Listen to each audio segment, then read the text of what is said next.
Πάμε να καλωσορίσουμε αμέσως κοντά μας τον κύριο Βαγγέλη Κανελόπουλο. Είναι Διευθύνων Σύμβουλος της Working Greece. Καλώς ήρθατε. Καλησπέρα, σας ευχαριστώ πάρα πολύ για την πρόσκληση. Σας ευχαριστούμε πολύ που είστε κοντά μας. Μαζί θα αναλύσουμε το πρώτο ζήτημα, δηλαδή αυτό της έλλειψης εργατικού δυναμικού που βλέπουμε συνεχώς να ανακύπτει σε διάφορους παραγωγικούς κλάδους της χώρας μας. Και ένα ερώτημα που τίθεται συνεχώς είναι αν οι διεθνείς εργαζόμενοι είναι όντως η λύση. Κοιτάξτε, σίγουρα δεν μπορεί να είναι η αποκλειστική λύση. Όμως, όντως αποτελεί ένα βασικό μοχλό για να μπορέσει να αποτελεί λύση στο κομμάτι της έλλειψης εργαζομένων. Και κακά τα ψέματα, η Ελλάδα έχει ήδη την εμπειρία. Εμείς πολλές φορές λέμε ότι το εφαλτήριο για τον λόγο για τον οποίο ασχοληθήκαμε με αυτό το θέμα είναι η ναυτιλία. Άρα λοιπόν σήμερα στα περισσότερα πλοία της ελληνικής ιδιοκτησιακού χαρακτήρα ναυτιλίας, το προσωπικό που βρίσκεται πάνω, τα πληρώματα που βρίσκονται πάνω στα πλοία δεν είναι ελληνικής προέλευσης. Άρα το έχουμε ζήσει πολύ καλά στη χώρα μας. Και τώρα σταδιακά βλέπουμε το επόμενο βήμα, που είναι ότι η έλλειψη του ανθρώπινου δυναμικού, που είναι ιδιαίτερα μεγάλη στους περισσότερους οικονομικούς κλάδους της ελληνικής οικονομίας, ενδεχομένως μπορεί να καλυφθεί από αυτές τις κατηγορίες εργαζομένων. Κύριε Κανελόπουλε, ξεκινήσατε αμέσως από το πιο σημαντικό παράδειγμα, θα μπορούσε να πει κανείς, την ναυτιλία. Αλλά δεν είδαμε πολύ εύκολα να ακολουθούν παρόμοιες λύσεις και για τους υπόλοιπους κλάδους. Ποιοι είναι οι λόγοι και ποια είναι τα πρώτα εμπόδια που καλούνται να αντιμετωπίσουν εργοδότες αλλά και εργαζόμενοι? Κοιτάξτε, η ναυτιλία βρίσκεται εκεί που βρίσκεται σήμερα, μετά από πολλά χρόνια προόδου, ανάπτυξης και σημαντικών βημάτων που γίνανε. Η αλήθεια είναι ότι αυτό που συζητάμε τώρα έχει μια πραγματική διάρκεια ζωής στην Ελλάδα 1,5 έτους. Άρα είμαστε ακόμα εκ των πραγμάτων στα αρχικά βήματα. Και η αλήθεια είναι, με εξαίρεση πολύ λίγες ευρωπαϊκές χώρες, ότι το ίδιο φαινόμενο παρουσιάζεται και στον υπόλοιπο ευρωπαϊκό κλάδο, στις υπόλοιπες χώρες Ευρωπαϊκής Ένωσης, και όλα αυτά έχουν ξεκινήσει μετά την περίοδο του κορονοϊού, που είχε τα ιδιαίτερα χαρακτηριστικά. Άρα λοιπόν τώρα είναι που αρχίζουμε και μπαίνουμε σε αυτό το κομμάτι, αλλά πιστέψτε με, είναι κάτι που το ζούμε στην καθημερινότητά μας. Όλοι οι κλάδοι, οι βασικοί κλάδοι τουλάχιστον, είναι σε μια κατάσταση άμεσης αναζήτησης και άμεσης πλήρωσης θέσεων εργασίας που λείπουν αυτή τη στιγμή. Και για να μιλάμε πάνω σε ένα βασικό παράδειγμα, σε ένα συγκεκριμένο μοντέλο, να μας εξηγήσετε ποιες είναι ακριβώς οι δραστηριότητες της Working Greece, για να δούμε ποια είναι και τα βήματα που πρέπει να προσπεράσει κάποιος που θέλει και να φέρει εργαζόμενους στην Ελλάδα, αλλά και κάποιος που θέλει να εργαστεί στην Ελλάδα και βρίσκεται σε κάποια τρίτη χώρα. Η Working Greece είναι η πρώτη πλατφόρμα στην Ελλάδα και, για να είμαστε ειλικρινείς, από τις πρώτες στην Ευρωπαϊκή Ένωση που ασχολείται με αυτό που ονομάζουμε μετάκληση εργαζομένων από τρίτες χώρες. Άρα, εμάς η δουλειά μας είναι να βρούμε το σωστό εργαζόμενο για την ανάγκη που έχει κάθε επιχείρηση και την κάθε θέση εργασίας που έχει. Και άρα λοιπόν εκεί πέρα, με διάφορους τρόπους, χρησιμοποιώντας τα social media ιδιαίτερα πάρα πολύ, προσελκύουμε μεγάλο αριθμό εργαζομένων από περισσότερα από 15 κράτη και από ειδικότητες οι οποίες είναι χαμηλής ειδίκευσης, μέσης αλλά και υψηλής εξειδίκευσης σε όλους αυτούς τους κλάδους, και θα σας πω ενδεικτικά τους τελευταίους 6 μήνες περίπου έχουμε μαζέψει πάνω από 30.000 εργαζόμενους. Παράλληλα, στη δραστηριότητά μας είναι φυσικά οι εργοδότες, γιατί εκείνοι είναι που προσφέρουν τις θέσεις εργασίας, και ήδη στην πλατφόρμα μας είναι πάνω από 2.000 ελληνικές επιχειρήσεις από όλους τους κλάδους. Αναφερθήκατε στα social media. Είναι ένα κανάλι έβρεσης εργαζομένων. Αναφερόσαστε μόνο στο LinkedIn. Υπάρχουν και κάποιες άλλες πλατφόρμες που μπορούν να σας βοηθήσουν για να δώσουν ένα πλαίσιο και ένα προφίλ ενός εργαζομένου που θα έρθει στη χώρα μας, που ενδιαφέρεται να έρθει στη χώρα μας? Το LinkedIn δεν απευθύνεται τόσο σε αυτή την κατηγορία εργαζομένων. Άρα, εκ των πραγμάτων, υπάρχει ένα μεγάλο κενό στην αγορά. Οπότε λοιπόν χρησιμοποιούμε όλα τα εναλλακτικά κανάλια, τα οποία με αυτόν τον τρόπο τροφοδοτούν και τη δικιά μας πλατφόρμα. Και βέβαια εδώ πέρα υπάρχουν και πολλές ιδιαιτερότητες όσον αφορά και τα επαγγέλματα και τις εξειδικεύσεις, αλλά όπως είπατε και πολύ σωστά, υπάρχουν λεπτομέρειες και στο καθεστώς της μετάκλησης, και άρα δεν αρκεί μια πλατφόρμα η οποία θα σου προτείνει εργαζόμενους, αλλά πρέπει να υπάρχει και μια συνολική υπηρεσία πώς θα σε βοηθήσει να κάνεις μετάκληση, πώς τελικά αυτοί οι άνθρωποι θα φτάσουν στην επιχείρηση, και ειδικά σε μια Ελλάδα στην οποία, για να μπορέσει ένας εργαζόμενος από τη στιγμή που πεις μου κάνει μέχρι να έρθει στην επιχείρησή σου, μπορεί να είναι 5 μήνες, 6 μήνες, 7 μήνες, σε κάποιες περιπτώσεις και παραπάνω. Άρα λοιπόν είναι μια πάρα πολύ δύσκολη άσκηση με βάση τα σημερινά δεδομένα. Μας περιγράφετε λίγο αυτή την άσκηση, και αν μπορούν φυσικά και οι δύο πλευρές να περιμένουν τόσο, δηλαδή από 1, 2, 3, 5 μήνες ή ακόμη και παραπάνω? Όπως αντιλαμβάνεστε, το ερώτημά σας είναι κέριο. Και αυτή είναι και η πραγματικότητα. Γιατί η Ελλάδα δεν είναι η μοναδική χώρα στον κόσμο που ψάχνει εργαζόμενους.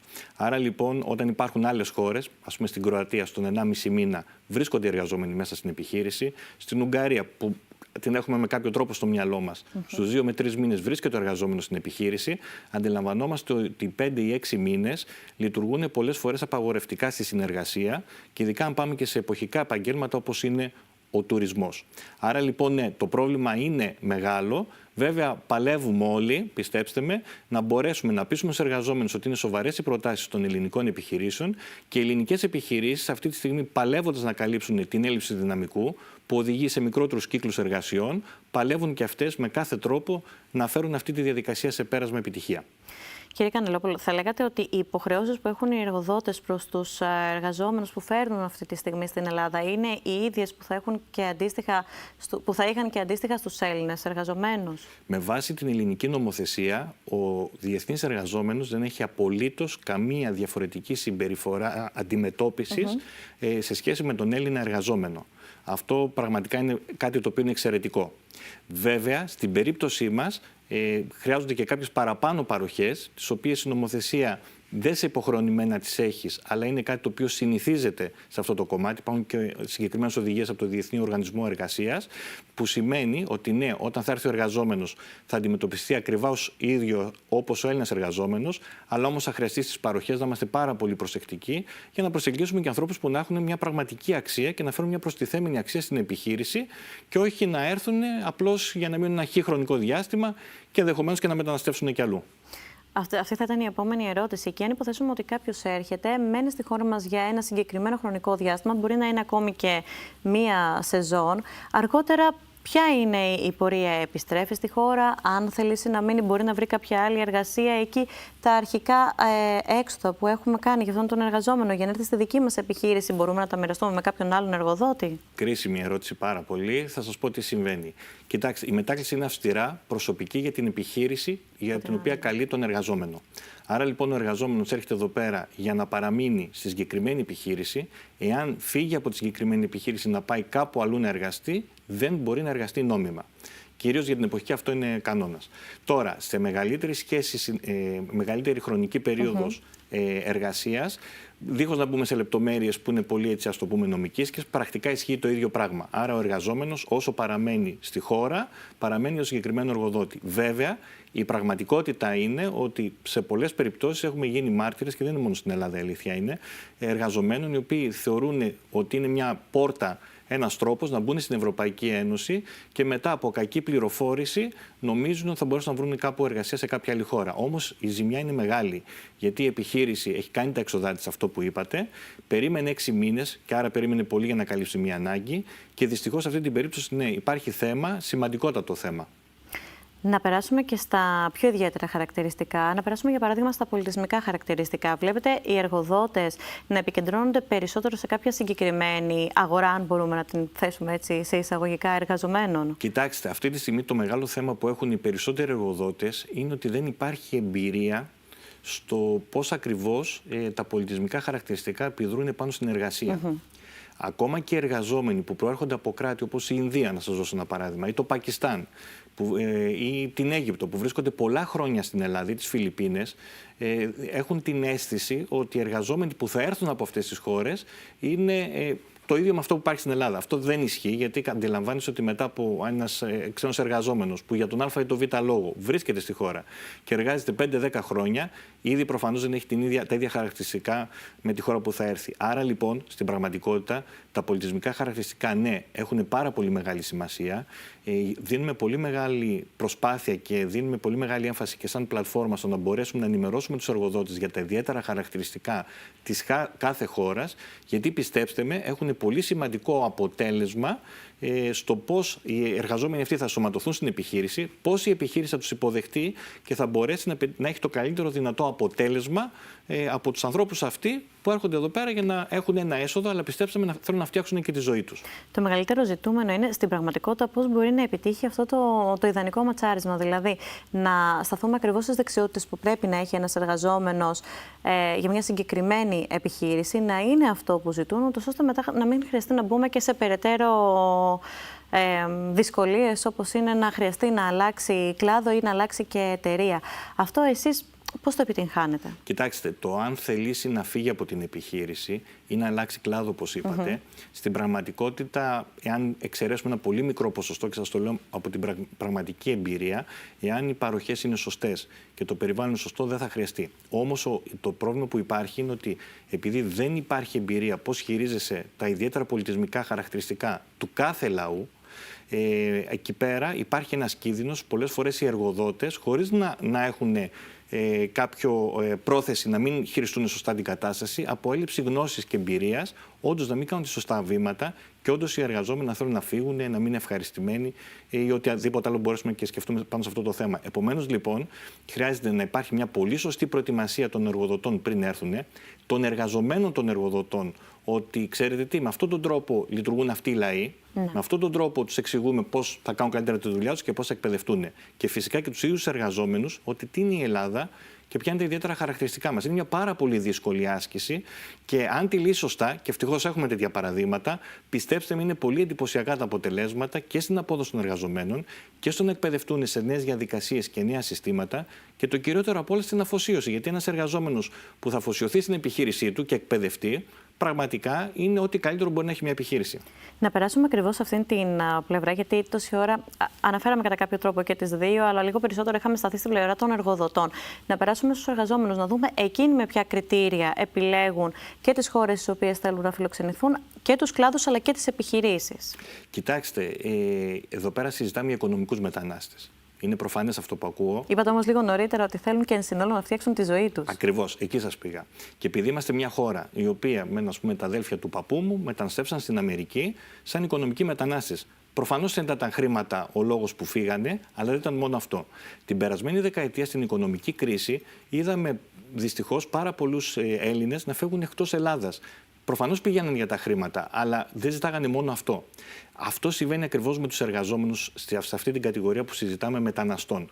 Άρα οι μετανάστες αυτοί έρχονται συνειδητοποιημένοι, μιλάμε για αυτούς που είναι συνειδητοποιημένοι, έρχονται γιατί θέλουν να φτιάξουν μια νέα ζωή στη χώρα μας. Και αυτό, ξέρετε, είναι μια πολύ μεγάλη ευκαιρία και για εκείνους, αλλά και για εμάς. Άρα λοιπόν, στα πλαίσια του τι ορίζει νομοθεσία, και είναι και αρκετή σωστή σε αυτό το κομμάτι, όντως, εφόσον μπορέσουμε και εκπληρώσουμε ένα μέρος αυτής της επιθυμίας, και οι εργαζόμενοι είναι ευχαριστημένοι και η Ελλάδα γίνεται ανταγωνιστικός προορισμός, γιατί πιστέψτε με, το νομίζω το είπα και πριν, δεν είναι μόνο η Ελλάδα που θέλει εργαζόμενους και μάλιστα πολύ υψηλής ποιότητας και επίπεδου. Εμείς, και επιτρέψτε μου σε αυτό, πολλές φορές εργοδότες μας ζητάνε και το συμφωνούμε και εμείς απόλυτα, να έρθουν παντρεμένα ζευγάρια. Άρα λοιπόν, να έρθουν παντρεμένα ζευγάρια γιατί θα θέλουν να φτιάξουν τη ζωή τους μακριά από τη χώρα τους σε ένα καλύτερο περιβάλλον. Οπότε λοιπόν, ναι, είναι πολύ σοβαρό κομμάτι αυτό.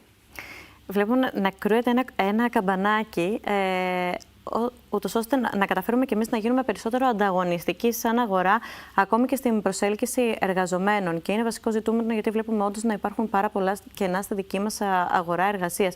Πάνω σε αυτό το πλαίσιο, πιστεύετε ότι θα έπρεπε κάτι να αλλάξει? Αναφέρατε λίγο νωρίτερα τις καθυστερήσεις. Υπάρχουν άλλα βασικά εμπόδια που καθυστερούν τις διαδικασίες και πολλές φορές δεν τις διευκολύνουν? Το πρώτο κρίσιμο είναι η διαδικασία. Η διαδικασία πρέπει να γίνεται πάρα πολύ ταχύτερα. Γιατί αυτόματα δεν είναι μόνο ότι η εταιρεία δεν μπορεί να προγραμματίσει τις ανάγκες της ανθρώπινο δυναμικό, δεν είναι μόνο ότι οι άνθρωποι περιμένουν, αλλά κακά τα ψέματα δημιουργείται και μια καχυποψία. Χρειάζεται ένα νέο ρυθμιστικό πλαίσιο, πιστεύετε, ή είναι περισσότερο οριοθετημένες κάποιες από τις διαδικασίες? Κοιτάξτε, αυτή τη στιγμή η διαδικασία δεν είναι καν ψηφιοποιημένη. Αυτό είναι κάτι το οποίο το Υπουργείο Μετανάστευσης έχει υποσχεθεί ότι θα το αλλάξει σύντομα και το ελπίζουμε, γιατί δεν υπάρχει λόγος να υπάρχει αυτός ο χρόνος για τον οποίο συζητάμε. Αντικειμενικά συμφωνούμε όλοι σε αυτό, για κάποιο λόγο λοιπόν αυτό δεν έχει προχωρήσει. Το δεύτερο κομμάτι είναι ότι ο λόγος που στις άλλες χώρες το κομμάτι της μετάκλησης προχωράει πολύ γρήγορα είναι γιατί ένα μεγάλο βάρος της ευθύνης έχει φύγει από τον κρατικό μηχανισμό και έχει περάσει επιχειρήσεις. Αν λέγαμε πριν για την ναυτιλία, δεν το συζητάμε καν. Έτσι. Άρα λοιπόν αυτό σημαίνει ότι αν ακολουθήσουμε τα έτοιμα παραδείγματα που έχουμε μπροστά μας, στην πραγματικότητα και το κράτος θα διευκολυνθεί περισσότερο και οι επιχειρήσεις θα κινηθούν πολύ πιο γρήγορα και πολύ πιο εύκολα θα κάνουν τις μετακλήσεις τους. Γιατί οι επιχειρήσεις και μιλάμε για τις υγιείς επιχειρήσεις, έχουν συνειδητοποιήσει ότι η μετάκληση εργαζομένων αποτελεί μια λύση, όχι βραχυπρόθεσμη για να βγάλουμε, ας πούμε, φέτος τη σεζόν ή για να καλύψουμε τις ανάγκες του καλοκαιριού, αλλά για να λύσουν την ανάγκη στο ανθρώπινο δυναμικό για τα επόμενα 2, 3, 4 χρόνια μπροστά τους. Στον πολύ λίγο χρόνο που μας έχει απομείνει, πείτε μας ποιοι είναι οι παραγωγικοί κλάδοι που αυτή τη στιγμή χρειάζονται περισσότερη στήριξη. Αυτή τη στιγμή είναι ο κατασκευαστικός κλάδος, η βιομηχανία, προφανώς ο κλάδος του τουρισμού και η πληροφορική. Αυτή είναι η κεντρική κλάδη. Φυσικά υπάρχει ο πρωτογενής τομέας της οικονομίας, ο οποίος όμως ήδη έχει κάνει σημαντικά βήματα, αλλά οι υπόλοιποι κλάδοι χρειάζονται άμεσα στήριξη και άμεσα βοήθεια. Σας ευχαριστούμε πάρα πολύ. Εγώ ευχαριστώ πάρα πολύ που με καλέσατε. Καλή συνέχεια.